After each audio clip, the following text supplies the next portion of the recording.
10 ते 12 लोकांनी आमच्या गाडीवरती हल्ला केलेला आहे आणि पोलिसांच्या 2 कॅनवाई गाड्या असताना डिपार्टमेंटची लोक आमच्या बरोबर असताना त्यांनी अजिबात न घाबरता 2-2, 3-3 फुटाचे बांबू आणले आणि आमच्या दोन्ही गाड्यावरती त्यांनी बेछूट हल्ला केलेला आहे। 10 सेकंद जरी आम्ही कमी जास्त झालो असतो तर ते आमच्या डोक्यात पडले असते, एवढं मी तुम्हाला निश्चित सांगतो। आतापर्यंत आजपर्यंतचा माझ्यावरचा पर्सनल 9वा हल्ला आहे। आज आम्ही दौंड मार्गे नगर बायपास अहिल्यानगर बायपास वरून येत असताना सारंगी हॉटेल समोर 10 ते 12 लोकांनी आमच्या गाडीवरती हल्ला केलेला आहे आणि पोलिसांच्या 2 कॅनवाई गाड्या असताना डिपार्टमेंटची लोक आमच्या बरोबर असताना त्यांनी अजिबात न घाबरता 2-2, 3-3 फुटाचे बांबू आणले आणि आमच्या दोन्ही गाड्यावरती त्यांनी बेछूट हल्ला केलेला आहे। एक 10 सेकंद जरी आम्ही कमी जास्त झालो असतो तर ते आमच्या डोक्यात पडले असते, एवढं मी तुम्हाला निश्चित सांगतो। आतापर्यंत आजपर्यंतचा माझ्यावरचा पर्सनल 9वा हल्ला आहे आणि माझा जो सहकारी माझ्या बरोबर जो आंदोलनात होता त्याचे दोन्ही हात फ्रॅक्चर करून डोक्यावरती त्याच्या टाके पडलेले आहेत, पाय फ्रॅक्चर झालेला आहे आणि तो आता हॉस्पिटलमध्ये आहे परभणीच्या।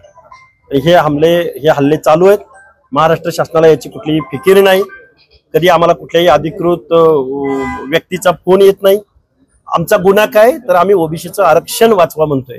आमचा गुन्हा काय तर गावगाड्यातल्या छोट्या छोट्या घटकांचं काय होणार पुढं ते आम्ही संविधानिक मागणी करतोय आणि त्याची शिक्षा आम्हाला काय मिळते तर आमच्यावर दर तासागणिक आम्ही घरातून बाहेर निघालो कुठं हल्ला होईल आणि कुठं काय होईल हे सांगता येत नाही। मनोज जरांगेंच्या डोक्यावर परिणाम झालेला आहे। मनोज जरांगेंनी जे आरोपी पकडलेत ते कोण आहेत आरोपी हे एकदा बघावं आणि आतापर्यंत 8 ते 9 वेळा हल्ले झालेले आहेत आणि स्टंटबाजी काय पोलीस डिपार्टमेंटच्या संरक्षणात स्टंटबाजी केली जाते का? त्यामुळे माझ्या बरोबर 2 पोलीस व्हॅन होत्या, 10 ते 12 पोलीस कर्मचारी विथ शस्त्रधारी म्हणजे वेपन सहित होते आणि मी स्टंटबाजी करतोय। मग ते आरोपी पकडले ते कोण आहेत? काही बोलतोय तो, त्याच्या डोक्यावर परिणाम झालेला आहे।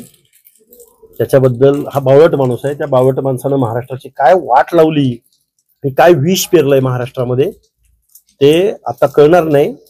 इथल्या सत्ताधाऱ्यांना आम्ही दाखवून देऊ।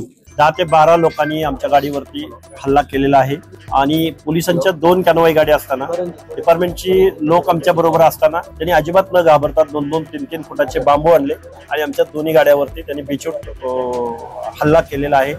10 सेकंद जरी आम्ही कमी जास्त झालो असतो तर ते आमच्या डोक्यात पडले असते, एवढं मी तुम्हाला निश्चित सांगतो। आतापर्यंत आजपर्यंतचा माझ्यावरचा पर्सनल 9वा हल्ला आहे।